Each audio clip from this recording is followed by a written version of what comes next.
ಚಿಂಚೋಳಿಯ ಸಿದ್ದಶ್ರೀ ಸಕ್ಕರೆ ಕಾರ್ಖಾನೆ ಪುನರಾರಂಭ ಮಾಡಬೇಕು ಎಂದು ಕಬ್ಬು ಬೆಳೆಗಾರರ ಸಂಘದ ಜಿಲ್ಲಾ ಅಧ್ಯಕ್ಷ ಜಗದೀಶ್ ಪಾಟೀಲ್ ಸರ್ಕಾರಕ್ಕೆ ಮನವಿ ಮಾಡಿದರು.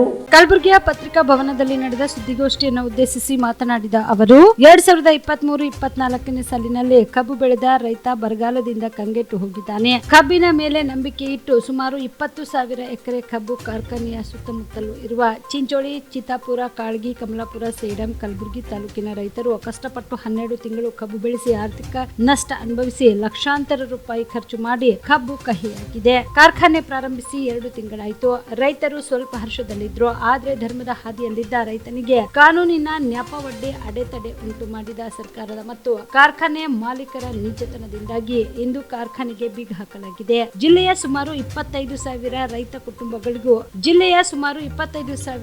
ಕುಟುಂಬಗಳು ಬೀದಿ ಪಾಲಾಗಿವೆ. ಸರ್ಕಾರ ಇತ್ತ ಲಕ್ಷ್ಯ ವಹಿಸಿ ಮಧ್ಯ ಪ್ರವೇಶಿಸಿ ಧರ್ಮದ ಆಧಾರದ ಮೇಲೆ ಕಾರ್ಖಾನೆ ಪುನಃ ಆರಂಭಿಸಬೇಕು. ಕಾರ್ಖಾನೆ ಅಂಗಳದಲ್ಲಿ ಸುಮಾರು 500 ಕಬ್ಬು ತುಂಬಿದ ಲಾರಿಗಳು ನಿಂತಿವೆ. ರೈತನ ಹೊಲದಲ್ಲಿ ಲಕ್ಷಾಂತರ ಟನ್ ಕಬ್ಬು ಬೆಳೆದು ನಿಂತಿದೆ. ಅದನ್ನು ನುರಿಸುವ ಸರ್ಕಾರದ ಜವಾಬ್ದಾರಿಯಾಗಿದೆ. ಇಲ್ಲದೆ ಹೋದಲ್ಲಿ ಕಲಬುರಗಿ ಜಿಲ್ಲೆಯಾದ್ಯಂತ ಎಲ್ಲ ರೈತರು ಉಗ್ರ ಸ್ವರೂಪದ ಹೋರಾಟ ಮಾಡಬೇಕಾಗುತ್ತದೆ ಎಂದು ಎಚ್ಚರಿಸಿದರು. ಬೆಳೀತು, ಮುಂದೆ ಸುಟ್ಟಾಕಿದೆವು, ಯಾರೂ ಒಯ್ಲಿಲ್ಲ. ಈ ವರ್ಷ ನಮ್ಮ ಯತ್ನಾಳ್ ಸಾಹೇಬರು ಬಂದು ಕಾರ್ಖಾನೆ ಚಾಲು ಮಾಡಿದ್ರು. ಆ ಸರಿ ಕ್ರಷಿಂಗ್ ಸ್ವಲ್ಪ ದಿನ ಒಂದು 400-500 ಕ್ರಷಿಂಗ್ ಆಗ್ತಿತ್ತು. ಈ ವರ್ಷ ಫುಲ್ ಪ್ರಮಾಣದಾಗ ಪ್ರತಿದಿನ 4,000-5,000 ಕ್ರಷಿಂಗ್ ಚಾಲು ಮಾಡತ್ತರು. ಹೀಗಾಗಿ ಫ್ಯಾಕ್ಟ್ರಿ ಚಾಲು ಆಗ್ಯದ ಅಂಥೇಳಿ ನಮ್ಮಲ್ಲಿ ಎಲ್ಲ ರೈತರು ಆಲ್ಮೋಸ್ಟ್ ಅಲ್ಲಿ ಒಂದು ಊರಿಗೆ ಏನಿಲ್ಲ ಅಂದ್ರೂ ಒಂದು 100 ಎಕರೆ 200 ಎಕರೆ ಆಲ್ರೆಡಿ ಕಬ್ಬು ಹಚ್ಚಾರಿ. ವರ್ಷ ಬಂದದ ಕಬ್ಬು. ನೀವು ದಯವಿಟ್ಟು ನಿಮ್ಮ ಪತ್ರಿಕಾ ಬಂಧುಗಳು ಹೇಳ್ತೀನಿ, ನೀವು ಜರ ನಮ್ಮ ಕಾಳಗಿ, ಚಿಂಚೋಳಿ, ಚಿತ್ತಾಪುರ, ಸೇಡಂ ಬರ್ರಿ. ಎಲ್ಲ ಕಬ್ಬು ಆಲ್ರೆಡಿ ಒಣಗಿ ನಿಂತವ ಸರ್. ನೀವು ಒಂದು ಜರ ಹಿಂಗೆ ಕಡ್ಡಿ ಕೊರ್ದು ಹಾಕ್ರು ಉರಿ ಆಗ್ತದೆ, ಅಂಥ ಪರಿ ಒಣಗಿ ನಿಂತವ. ಇವು ನಮ್ಮ ಚಿಂಚೋಳಿ ಫ್ಯಾಕ್ಟ್ರಿದವ್ರು ಒಂದು ಸ್ವಲ್ಪ ಬಿದರಿನ ತೊಗೊಳತ್ತಾರ, ಒಂದು ಸ್ವಲ್ಪ ನಂಬಲ್ಲಿ ತೊಗೊಳತ್ತಾರ. ಉಳ್ಕಿದ್ದ ಚಿತ್ತಾಪುರ, ಸೇಡಮ್ಮ, ಈ ಕಲಬುರಗಿ, ಕಮಲಾಪುರ ಇವೆಲ್ಲ ಊರ್ಲಿಂತೂ ಒಯ್ಲತ್ತಾರ. ಡೈಲಿ ಒಂದು 4,000-5,000 ಕಷಣ ಇತ್ತು. ಒಳ್ಳೆ ರೀತಿಯಲ್ಲಿ ರೈತರನ್ನೆಲ್ಲ ಖುಷಿಯಾಗಿದ್ದರು. ಏಕಾಏಕಿ ರಿಪೋರ್ಟ್ ಬಂತು ಫ್ಯಾಕ್ಟ್ರಿ ಬಂದಾಗದ ಅಂಥೇಳಿ.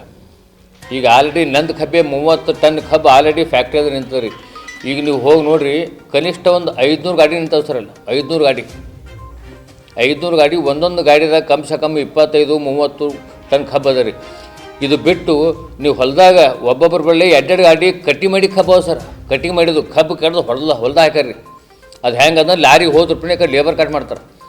ಈಗ ಆಲ್ರೆಡಿ ಎಲ್ಲ ಹೊಲದಾಗ ಲೇಬರ್ ಕಬ್ಬು ಕಟ್ ಮಾಡಿಟ್ರೆ ಉಳ್ಕಿದ್ದು ಅನ್ನೋದು ಒಂದು 500 ಗಾಡಿ ಫ್ಯಾಕ್ಟ್ರಿ ಅದ ನಿಂತವು.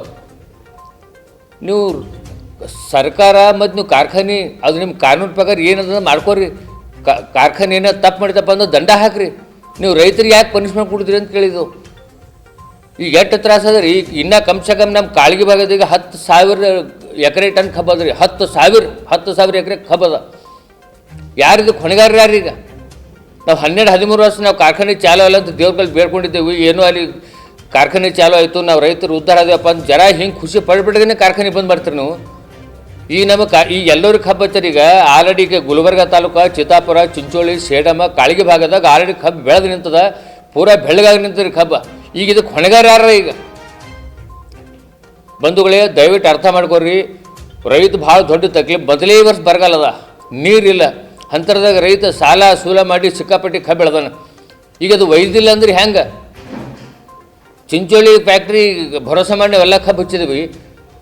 ಹೆಂಗೆ ಮಾಡ್ತೀರಿ? ಈಗ ಯಾರಿಗೆ ಕೇಳ್ಬೇಕು? MLA ಕೇಳ್ಬೇಕಾ, MP ಕೇಳ್ಬೇಕಾ, ಸರ್ಕಾರ ಕೇಳ್ಬೇಕಾ, ಮುಖ್ಯಮಂತ್ರಿ ಕೇಳ್ಬೇಕಾ, ಏನು ನಮ್ಮ ಉಸ್ತುವಾರಿ ಸಚಿವರಿಗೆ ಯಾರಿಗೆ ಕೇಳ್ಬೇಕು? ಅದಕ್ಕೆ ಸಾಬ್ರಿ ನಾವು ನಾಳೆ ಬೆಳಿಗ್ಗೆ ಜಿಲ್ಲಾಧಿಕಾರಿಗೆ ಎಲ್ಲ ರೈತರ ಕಲ್ತು ಹೋಗ್ತೀವಿ. ಮೇಡಮ್ರಿಗೆ ಕೇಳ್ತೀವಿ ಏನು ಮಾಡ್ಬೇಕಂತ. ಮೇಡಮ್ರು ಇದಕ್ಕೆ ನೀವು ಏನು ನಮ್ಮ ದಾರಿ ಹುಡುಕ್ರಿ. ಈಗ ಆಲ್ರೆಡಿ ನಮ್ಮಲ್ಲಿ ಲಾರಿ ಏನು ನಿಂತವ ಅದಕ್ಕೊಂದು ವ್ಯವಸ್ಥೆ ಮಾಡಿರಿ. ಅಲ್ಲಿ ಕಬ್ಬು ಏನು ಕಟಿಂಗ್ ಮಾಡ್ಯಾರ ಅದೊಂದು ವ್ಯವಸ್ಥೆ ಮಾಡಿರಿ. ಹೊಲ್ದಾಗ ಕಬ್ಬು ಕಟಾವು ಮಾಡಿದ್ದದ. ಈಗ ಅದನ್ನು ಕಳಿಸ್ರಿ, ಇದನ್ನು ಕಳಿಸ್ರಿ. ಮುಂದೆ ಅದು ಏನು ನೀವು ಕಾನೂನು ಪ್ರಕಾರ ಮಾಡ್ತೀರಿ. ದಯವಿಟ್ಟು ಚಿಂಚೋಳಿ ಫ್ಯಾಕ್ಟ್ರಿ ಚಾಲು ಮಾಡಿದ್ರೆ ನಮ್ಮಲ್ಲಿ ರೈತ ಉಳಿತಾನೆ, ಇಲ್ಲಾಂದ್ರೆ ಉಳಿಯಂಗಿಲ್ಲ ಸರ್. ದಯವಿಟ್ಟು ಧನ್ಯವಾದ ಹೇಳ್ತೀನಿ ನಿಮಗೆ. ಜಿಲ್ಲಾಧಿಕಾರಿಗೂ ಕೇಳ್ತೀವಿ ಏನು ಮಾಡಿರಿ. ಹಾಗಾದ್ರೆ ನೀವೇನೂ ಕ್ರಮ ಕೈಗೊಳ್ಳಿಲ್ಲಪ್ಪ ಅಂದ್ರೆ ಎಲ್ಲ ರೈತರಿಗೆ ಒಂದು DC ಮಾಡಿ ಒಂದು ಟೈಮ್ ಕೊಡ್ತೇವೆ. ಒಂದಲ್ಲ 2 ದಿವಸನಾಗ ನೀವು ಏನೋ ಪರಿಹಾರ ಕಂಡ್ರಿ ಆಯಿತು. ಇಲ್ಲಾಂದ್ರೆ ಸೀದಾ ಜಿಲ್ಲಾಧಿಕಾರಿ ಆದ್ರೆ ಎಲ್ಲ ರೈತ ಬಂಧುಗಳು ಬಂದಕ್ಕೆ ಸಲಹೆ ಕೊಡ್ತೀವಿ. ನೀವೇನು ಜೈಲಿ ಹಾಕ್ತೀರಿ, ಗುಂಡು ಹಾಕ್ತೀರಿ, ಎಲ್ಲಕ್ಕ ತಯಾರಿದ್ದೀವಿ. ನಾವನ್ನ ಸಾಯ್ಲಿಕ್ಕೆ ತಯಾರಾಗಿದ್ದೀವಿ, ನೀವು ಕೊಲ್ಲಕ್ಕೆ ತಯಾರಾಗಿರಿ. ಈಗ ನಾವು ಕೊಲ್ಲಿಗೆ ಬರ್ತೇವೆ. ಅಲ್ಲೇ ಬಂದು ಅಲ್ಲೇ ಕೂಡ್ತೇವೆ. ಎಲ್ಲ ರಸ್ತೆ ರೋಕ ಮಾಡ್ತೇವೆ. ಜಿಲ್ಲಾಧಿಕಾರಿ ಬಂದು ಕೂಡ್ತೇವೆ. ಇದಕ್ಕೆ ಯಾರು ಹೊಣೆ, ಸರ್ಕಾರ ಹೆಂಗೆ ಹೊಣೆ ತಗೋತಾ ನಮಗೇನೋ ಗೊತ್ತಿಲ್ಲ. ಅದಕ್ಕೆ ಇದು ನೀವೆಲ್ಲ ನಮ್ಮ ಮೀಡಿಯಾದವ್ರಿಗೆ ಹೇಳ್ತೀವಿ, ದಯವಿಟ್ಟು ಇದು ಏನು ಮಾಡಬೇಕು ನೀವು ಹೇಳ್ರಿ. ನಮಗೇನೋ ಅರ್ಥ ಆಗಲ್ಲ ಸರ್, ಏನು ಮಾಡಬೇಕು ಅರ್ಥ ಆಗಲ್ಲ. ನೀವು ಕೂಡ ಕಣ್ಣಿನ ಸಮಸ್ಯೆ ಎದುರಿಸುತ್ತಿದ್ದೀರಾ? ಎಲ್ಲಿ ಚಿಕಿತ್ಸೆ ಪಡೆಯಬೇಕು ಅಂತ ಯೋಚನೆ ಮಾಡ್ತಾ ಇದ್ದೀರಾ? ಮತ್ಯಾಕೆ ತಡ? ದೃಷ್ಟಿ ಐ ಆಸ್ಪತ್ರೆ ಕಲಬುರಗಿಗೆ ಭೇಟಿ ನೀಡಿ. ಖ್ಯಾತ ಅನುಭವಿ ವೈದ್ಯರಿಂದ ಕಡಿಮೆ ದರದಲ್ಲಿ ಚಿಕಿತ್ಸೆ, ಕಣ್ಣಿನ ಪರೀಕ್ಷೆ, ಹೊಲಿಗೆ ರಹಿತ ಶಸ್ತ್ರಚಿಕಿತ್ಸೆ, ಪೊರೆ ಆಪರೇಷನ್, ಲೇಸರ್ ಇಂಜೆಕ್ಷನ್ ರಹಿತ ಶಸ್ತ್ರಚಿಕಿತ್ಸೆ, ಸಕ್ಕರೆ ಕಾಯಿಲೆ ಇರುವವರಿಗೆ ಲೇಸರ್ ಚಿಕಿತ್ಸೆ, ದೂರದೃಷ್ಟಿ ದೋಷ ಹಾಗೂ ಸಮೀಪ ದೃಷ್ಟಿ ದೋಷದ ಸಮಸ್ಯೆಗೆ ಸೂಕ್ತ ಪರಿಹಾರ, ಕನ್ನಡಕದ ಸೌಲಭ್ಯ, ಕಾಂಟ್ಯಾಕ್ಟ್ ಲೆನ್ಸ್ ಅಳವಡಿಕೆ, ಇಷ್ಟೆಲ್ಲ ಸೌಲಭ್ಯ ಒಂದೇ ಸೂರಿನಡಿ. ಹೆಚ್ಚಿನ ಮಾಹಿತಿಗಾಗಿ ಸಂಪರ್ಕಿಸಿ ಗಚ್ಚಿನ್ ಮನಿ ಟವರ್, ಬಿಗ್ ಬಜಾರ್ ಮುಂದುಗಡೆ, Jagat circle, Kalaburagi. Phone number 7899328915.